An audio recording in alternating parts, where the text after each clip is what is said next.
And we are going to now switch over to the document cam and pick up where we left off on Friday with node analysis. I believe I drew this diagram last time, so I got ahead and got a head start here redrawing it myself. I'm not going to write down those steps again because it's going to kill my hand to write out a whole paragraph there, but I'm going to be referring back to them, which you should have in your notes from last time. So again, remember, motivation is we have some resistor network, could be any larger combination of resistors representing wires, resistive heating loads like heating elements, that sort of thing.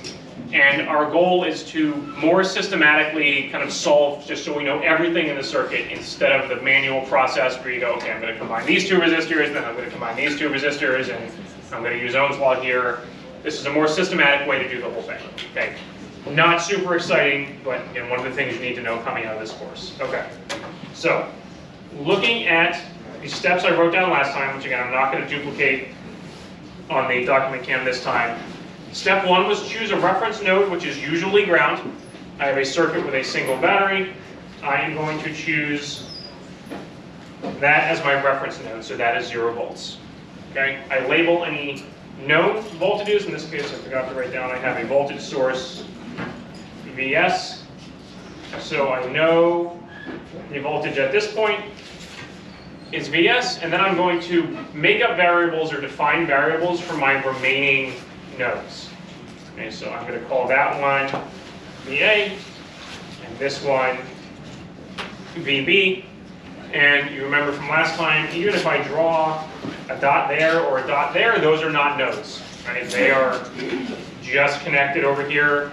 For example, this one just connected there by a wire. There's no extra part or resistor or anything in there. So this is just a convenient way of drawing it. But I could draw this line directly over to there. Maybe it would be a little messier, but electrically more clear that those are just the same node. Okay, so I have 2 nodes. And I want to solve for everything for resistor R2, the current, the voltage, and the power dissipated by R2. The passive sign convention thing becomes important here. So I'm going to go through and mark signs for all of my resistors. Again, you could pick the opposite of what I'm doing for any individual resistor. That just means you're going to get a negative answer for current later on, which is fine. So there's no right or wrong way to mark the signs initially as long as you're consistent about it. Okay. I've defined VA and VB. This is all just the setup. Now the kind of tricky part where you have to keep track of the signs and be careful not to get lost. I'm going to apply Kirchhoff's current law at each node where I have a variable. This is why it's called node analysis. So reminder about Kirchhoff's current law, because I think depending on where you learn this in physics, it might have been worded slightly differently.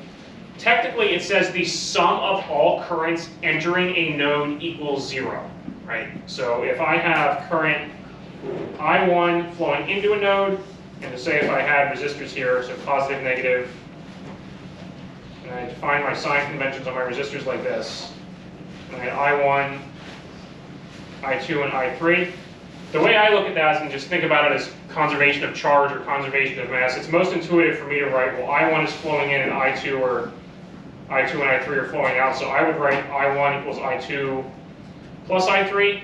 The way Kirchhoff's current law is formally written, if you look it up in a textbook, it's going to be the sum of all currents, so from over I and whatever equals 0. So they would write it as I1 minus I2 minus I3 equals 0, where currents entering the node are positive and currents exiting the node are negative. So clearly, these are the same thing, right? Just depends which side of that equation you write the I's on. I find the first more intuitive, but the kind of letter of the law textbook definition is the sum of all currents entering a node equals 0. So you can't, a node cannot accumulate charge, right? I can't have all positive currents going into a node because it's just a junction or a connection, right? It's not a capacitor. It's also not a source, right? So you can't have all negative currents leaving a node and the node somehow acting as a source of charge. A node is just like a T connector. If we're thinking of the water analogy, which you have to be careful with, think of it like a T connector and a pipe, right? Like mass, water flow rate, and mass has to be conserved there, right? Assuming it's not a leaky pipe or whatever, right? But I'm not accumulating mass at the junction. I'm not using the junction as a source of mass. Charge has to be conserved. Yes? Unlike a car battery, you can have multiple inputs going on to like your positive node or your positive terminal. Is that terminal on the battery considered a node therefore? Yeah, so the question was on, say, for example, a car battery, I guess could you have multiple inputs on the positive node here, like if that was a car battery? Yeah, like yeah, so I guess in all the circuits I have drawn so far, we have only had one there, but yes, I could, if I could have, there is no rule saying you can't have this, right, with kind of multiple whatever connected to a positive terminal. So in most of these circuits we're drawing, there's a single voltage source, so it just happens to look like this, but you can have as many things connected to any node as you want. Thank you. Okay. Where again, in that case, currents could be coming out of the battery, and the node itself, you could charge a battery, right? But the node itself is not accumulating charge, right? Okay. Okay. So that's just kind of refresher of, again, depending on which physics class you took. The other way to remember that is that currents add in parallel and are the same in series, right? So if I have just two resistors in series, then the currents have to be the same. If it then splits into parallel, then these currents add to be equal to that current. Which is kind of, that's like the high school physics. I don't think I even learned the phrase Kirchhoff's current law in high school physics. I just remember this: currents are the same in series and add in parallel. So regardless of where or how you learned it, we all need to be on the same page with that. So does everybody go to any clarifications on the Kirchhoff's current law thing? Okay.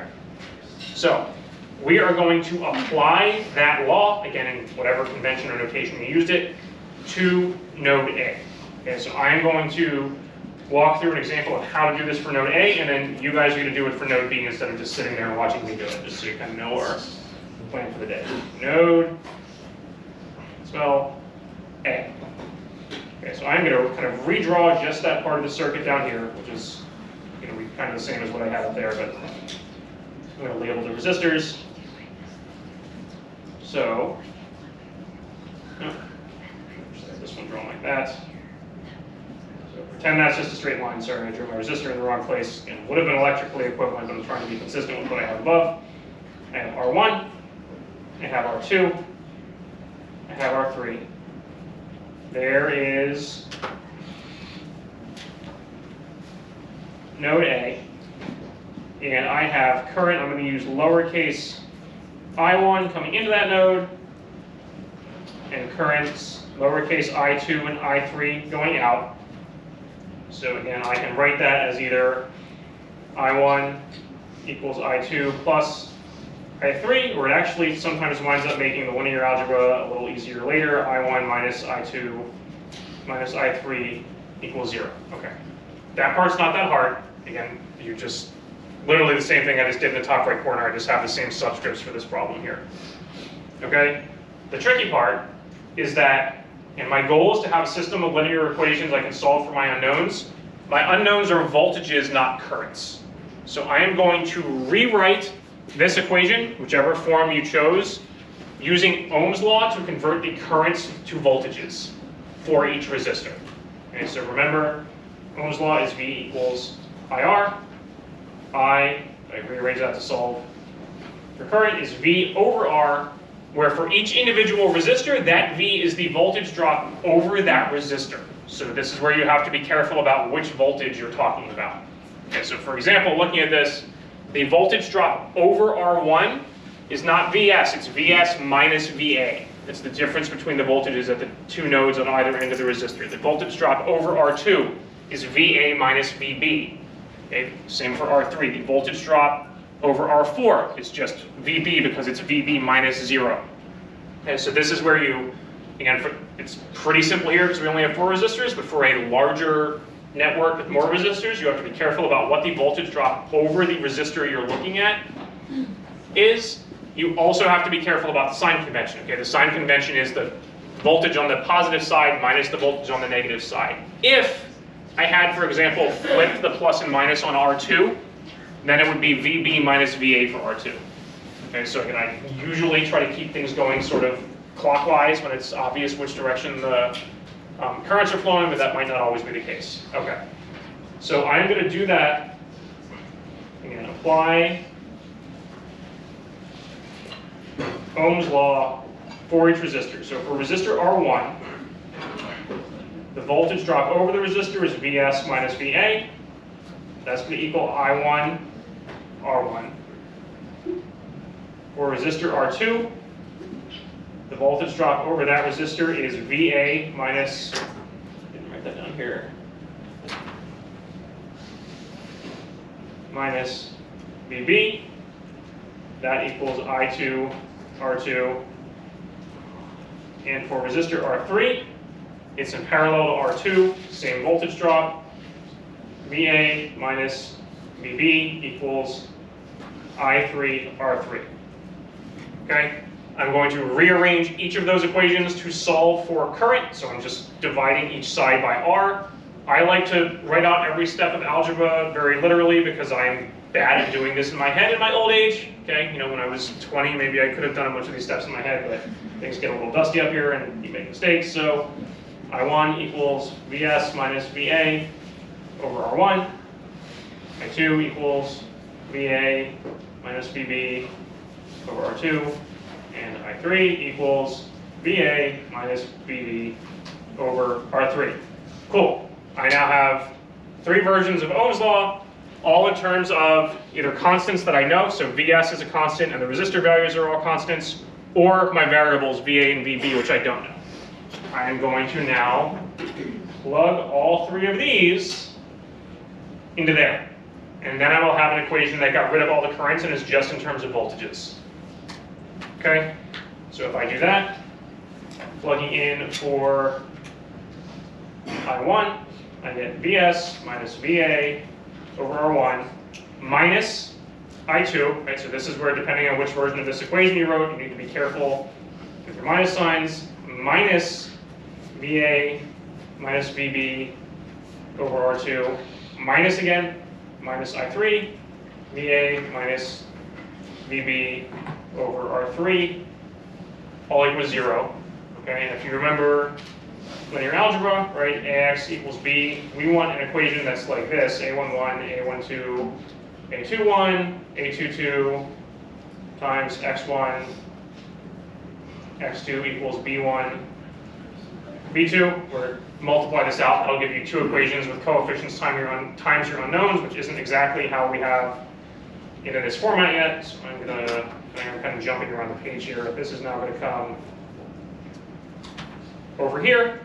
If I write out all the terms there, it's Vs over R1, being careful to keep track of signs, minus Va over R1, minus Va over R2, plus Vb over R2, minus Va over R3, plus Vb over R3 equals 0. Now I just want to collect coefficients for my Va and Vb terms because those are my unknowns. Okay, so if I do that, I get negative 1 over R1, minus 1 over R2, minus 1 over R3 Va, plus 1 over R2, plus 1 over R3 Vb, equals negative Vs over R1. And if I decide that having a bunch of these negative signs there is ugly, I can multiply both sides of the whole thing by R1 to make the coefficients a little prettier. Technically the same equation, so I'm going to do that because I think it looks better like this. 1 over R1 plus 1 over R2 plus 1 over R3 times Va minus 1 over R2 plus 1 over R3 times Vb equals Vs over R1. Great. I now have the first equation in my system of linear equations where I have my coefficients, because all of that stuff in parentheses there is just based on the resistor values. I know those, right? So there are my coefficients. And then Va and Vb, are my two unknowns. And then this over here is also a constant that I know. Okay, so remember in this, there's my coefficients, there's my constant, and there's my two unknowns. But that is only one equation, two unknowns. I need a second equation to fill out the rest of that matrix. Okay, so I realize I kind of chugged through a lot of algebra there. Let me pause for questions before we set it up for node B. Yes? It's possible to remove the page. Sorry. Everyone see that? Okay, I still see a lot of, sorry if I went a little too fast there. I see a lot of copying, so I'm going to let everybody catch up here.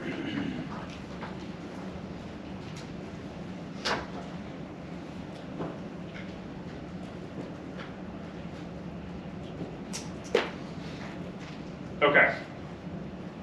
Questions on that process?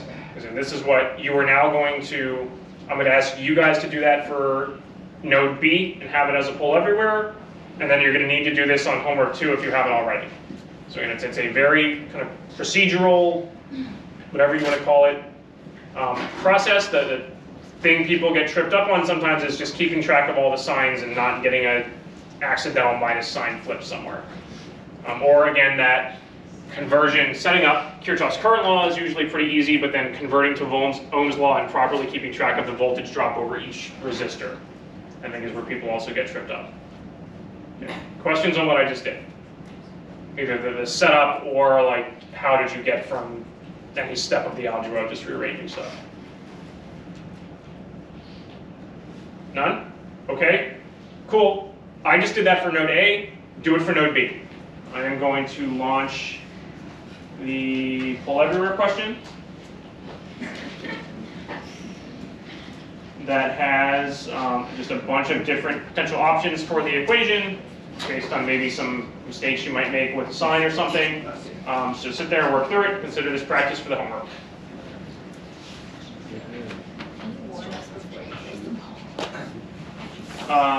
Yes.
I just realized that I think in my haste to make up a fake answer, I may have accidentally put one in there that is mathematically equivalent to the correct answer. Again, this is just to be graded on participation, but either one of those will be fine, unless I am being stupid and making a sign error. But I'm pretty sure two of these are actually equivalent. So if you already caught that, Don't worry about it.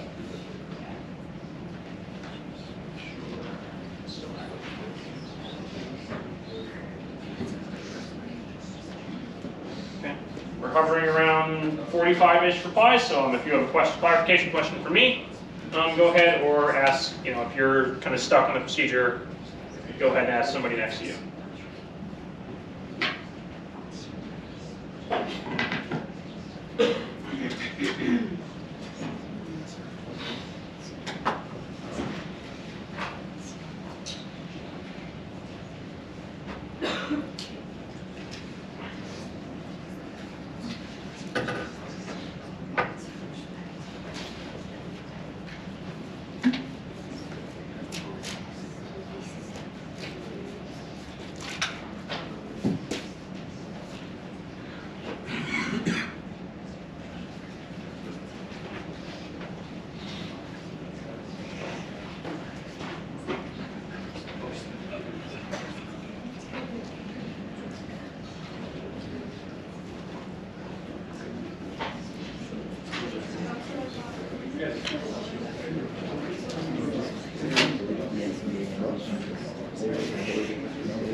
Could be the same. Since these two nodes are adjacent, for example, R2 and R3 are both connected to most of those nodes, you should get, it's the same currents, I2 and I3, but node B is connected to resistor 4 and node A is not, so that was what we did. So the currents would be.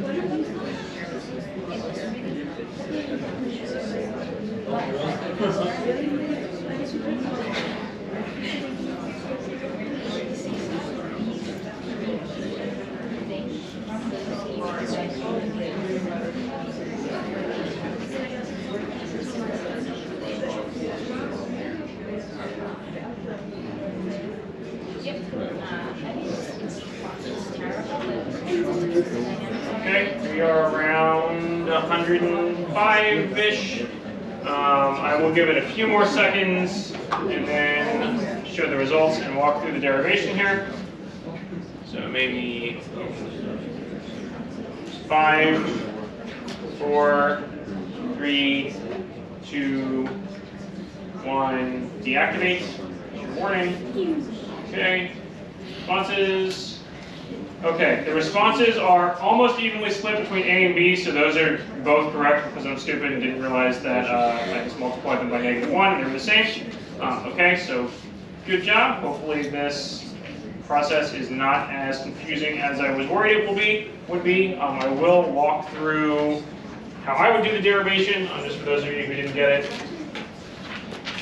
Or maybe if you did it a little differently than I did, it still somehow got the same answer. Okay. So, again, for the sake of fitting everything here, I am going to redraw node B, but on a homework or exam, you don't have to do that. You can just kind of work off the original diagram if you have it. So, node B is connected up to node A. You have R2, R3, and then resistor R4 going down to ground because that's 0 volts. So I'm going to define my currents there. I have I2, I3, and I4, depending on how you want to write it. Call that I2 plus I3, positive coming in, minus I4 going out, equals 0.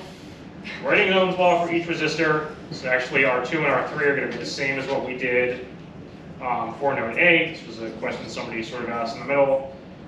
Resistor R2, VA minus VB, so that's VA minus VB, drop across that resistor, equals I2, R2, rewrite that to solve for I2 equals VA minus VB over R2, R3. VA minus VB equals I3 R3, so that's I3 equals VA minus VB over R3. And then finally R4, VB minus just 0, because that's what we picked as our ground to reference node, equals I4 R4. So I4 equals VB over R4. Cool. Plug all three of these into there. And I think, since I did it the first time, I'm going to skip writing out all the algebra this time and just jump right to the final equation, which is 1 over R2 plus 1 over R3 VA minus 1 over R2 plus 1 over R3 plus 1 over R4 VB equals 0. Cool. So again, I've got, I don't remember what colors I did this in last time, but my two unknowns, my coefficients, and just a constant. And now I can write that whole thing as a system of matrix equations with my coefficients. So if I write it as a big A matrix, 1 over 1 plus 1 over R2 plus 1 over R3, depending on how you did your signs, negative 1 over R2 plus 1 over R3, 1 over R2 plus 1 over R3, negative 1 over R2 plus 1 over R3, 2 plus 1 over R4, times VA, VB, those are my unknowns, VS over R1, equal sign in there, 0. Cool. And again, if that's AX equals B, then X equals A inverse times B. You can do that in MATLAB or in a graphing calculator or whatever. You have your voltages, and then once you know VA and VB, you know the voltage drop over R2, you can calculate the current through R2, you can calculate the power dissipated by R2. Hooray, you're done. Okay, again, not the most exciting process in the world, but you would find that as this gets bigger and bigger to say a 3x3 or a 4x4 matrix, the kind of manual process we did last time of combining resistors can get kind of cumbersome and confusing, so this is a more systematic way to do it. Are you ever going to actually need to do this in your career? No, but should you understand, if you are going to use circuit simulation software, should you understand what it is actually doing under the hood? As an engineer, yes. That is the difference between an engineer and a technician, right? Like I own a house, I can call an HVAC company, have a technician come out, and he will punch a bunch of different numbers into a interface for the square footage of your house and the type of windows and the type of insulation and all that, and it'll spit out what size air conditioning unit you need, right? But that's not the same as taking a heat transfer class in college and actually kind of understanding what's going on behind that software. Okay, so the same deal here. You're going to have to do this in this class. It's painful and not very fun. Out there in the real world, you're probably just going to use circuit simulation software, which Tinkercad, as you've seen, will actually do. It has the friendly breadboard view, will lets you build the circuit. Most of those programs work in the schematic view. But you should, again, have just like you know how to analyze a truss from statics, right? You figure out the forces in each member of a truss. Same deal here. Okay, I'm doing my best to motivate this. I know it's not that exciting. Any questions on that entire process? Either node A, node B, in general, motivation, so on. Yes? How does this method sort of guarantee that for each KCL equation, that those equations will be useful for solving the system of equations? So how does this method guarantee that for each KCL equation, those equations will be useful for solving the system of equations? Is that? Yeah. Because of the way we initially defined the variables, you are guaranteed to wind up with the same number of equations as unknowns, I think. So I guess, I'm trying to think of in theory, trying to remember my linear algebra, you could wind up with redundant is not the right word, but two equations that are scalar multiples of each other are not independent, right? Then technically that doesn't wind up being useful when it's the same. You know, if one term in every equation is just 2 times the coefficient of the previous equation, then those equations aren't independent, and it's not actually 2 independent equations to solve the system. But I don't think you will wind up with that in this case. I think you should always be guaranteed to wind up with the same number of equations and as unknowns, and as long as those equations are independent, then it should be solvable. But you guys took linear algebra way more recently than I did, so I forget if there are other scenarios where, forget the physics for a minute, where just mathematically that can fail. Like if you can have a system of 6 equations and 6 unknowns that is still unsolvable for some reason. But honestly, I don't remember. I am not going to trick you in this class and give you an unsolvable system. So as far as you're concerned in the short term, don't worry about that. I would have to think about it more for if there are weird edge cases or something where it winds up. I guess there's also, by useful, do you mean solvable? Because I don't know exactly what the word useful means in that context. For example, like those coefficients would make A invertible. Sorry, would make a what? Invertible. I can't. What that noise is coming. Make a variable? Invertible. Invertible. Oh, okay.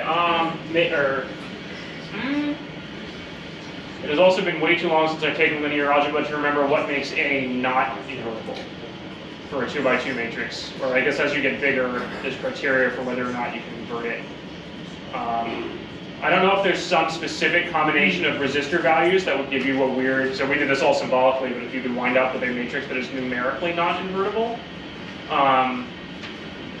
Honestly, I don't know, but I've never encountered it. And there might be kind of more, again, totally forgetting the physics if there's just kind of a mathematical scenario where that could happen. In practice, it's not going to happen in this class.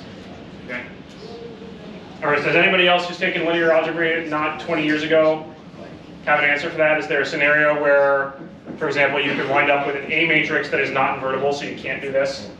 I think if the A multiplication, the A and D entries subtracted by the B and C, the multiplication of the B and C entries is equivalent to 0, then the matrix, the formula for calculating the inverse of A does not work. Because it's 1 over AD minus BC or something like that. Okay. Yeah, so I guess I wonder if you could, so if this times this minus this times that is 0, could you pick resistor values such that that would happen? To intentionally make, I'm not going to work through it now, but I guess in theory mathematically possible, but again, physically I don't know if it would ever actually happen. Okay. Okay. Interesting question. I never thought of that one. Any other node analysis questions on that process? Again, you're going to have to do this on homework too if you haven't already. And if you want to see, if you have all these notes written down, but you want to see it live again, there is a video about this linked on Canvas where I walk through pretty much this exact example, but then also plug numbers in. Okay? Okay. We are now, after having talked about node analysis, if I can find the right page in my notes, going to talk about mesh analysis, which is very similar. Page 3.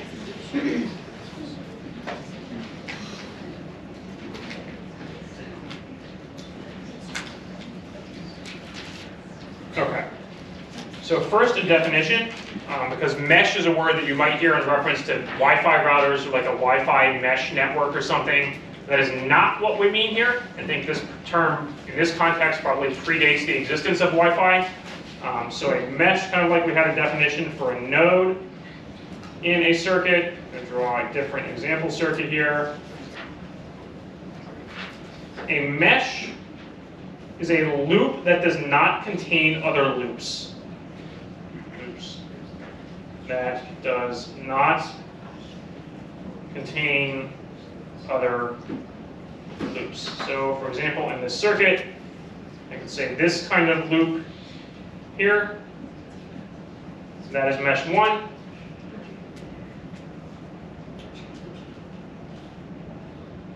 This is mesh 2, but I am out of pen colors, so the whole loop around the outside That is not a mesh. It is a loop, but it contains multiple loops within it, so that whole thing is not a mesh. Okay, just like we had our definition of node, I think node is maybe a little more intuitive to me, which is why I personally prefer node analysis over mesh analysis, but this is basically a parallel process that will give you the same answer, it's just a different way of solving it. Okay, so for our meshes, just like we had our node voltages, we are going to define mesh currents. And the annoying thing, the other reason I don't like mesh analysis as much, is this convention differs depending on which textbook you look in. So some of them define all the currents as just going clockwise, like this. Okay, so each mesh has, now this is just a mathematically, I'll talk about kind of what's going on in those middle resistors there in a minute.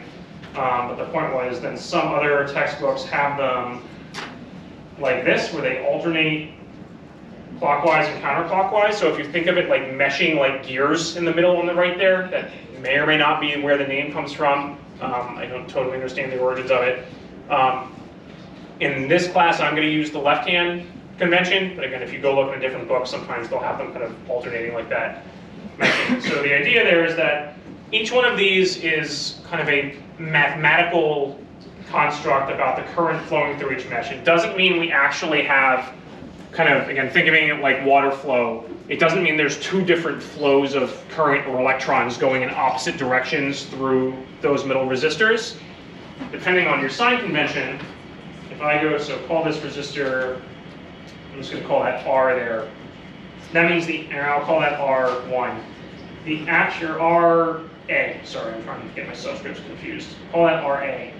The actual current through resistor RA in this case is I1 minus I2, because I1 is flowing into the positive terminal of RA, I2 is flowing into the negative terminal, so the sign is flipped.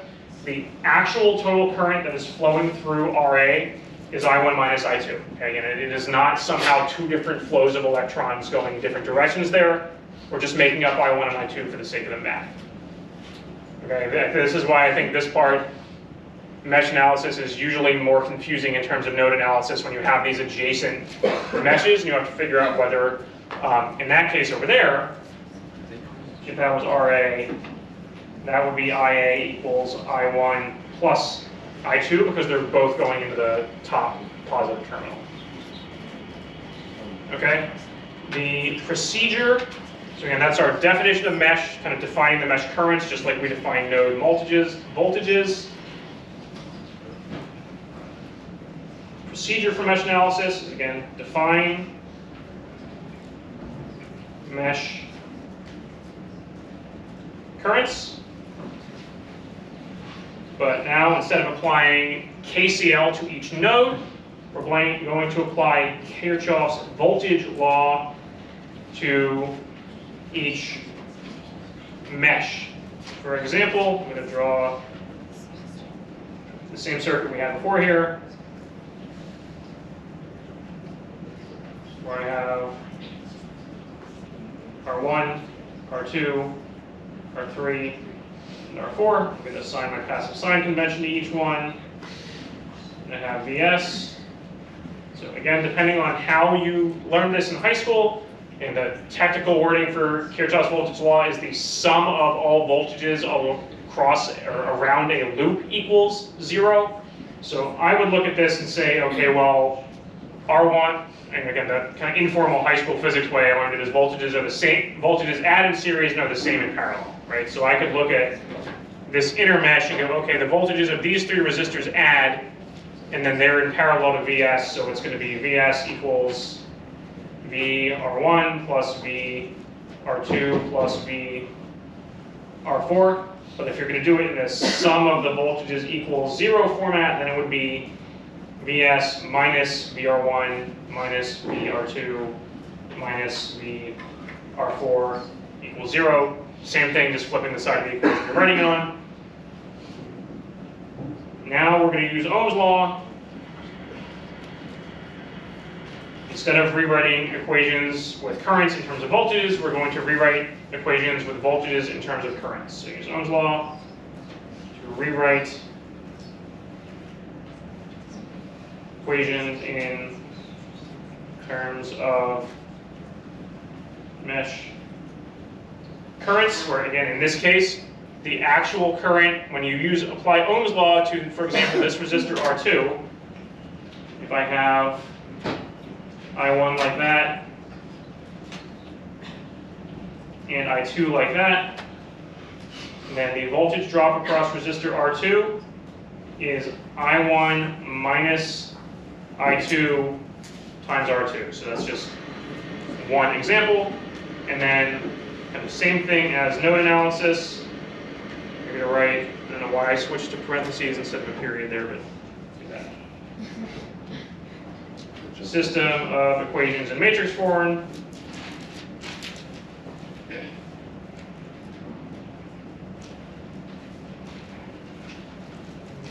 Right today. Same thing we did before. You're going to write a system of equation in matrix form, solve for your unknowns. However, that went faster than I thought it would, and I don't actually have an example prepared for this one. And you don't have to do it on the homework because we decided to eliminate it from the curriculum. So just kidding, you don't actually have to know that. And reason being that, again, this used to be something that a lot more time got spent on in this class, but in practice isn't something you're going to have to do in real life that much. So rather than spending a ton of time on both mesh and node analysis, I decided to keep node because, again, I think that one is a little more intuitive, at least for me. However, if you encounter a resistor network problem on a homework or exam and you think, hey, mesh analysis actually makes more sense to me, I would rather do that, you can follow these steps, and it's pretty much the exact same as node analysis, except with the voltages and currents and the processing. So, I think rather than starting with the topic that we were going to get into on Wednesday, we're just going to end a few minutes early today. Wednesday, we're going to talk about capacitors. So again, hopefully the circuits are getting a little more exciting. And Friday, bring laptops for tinker tag. Thank you.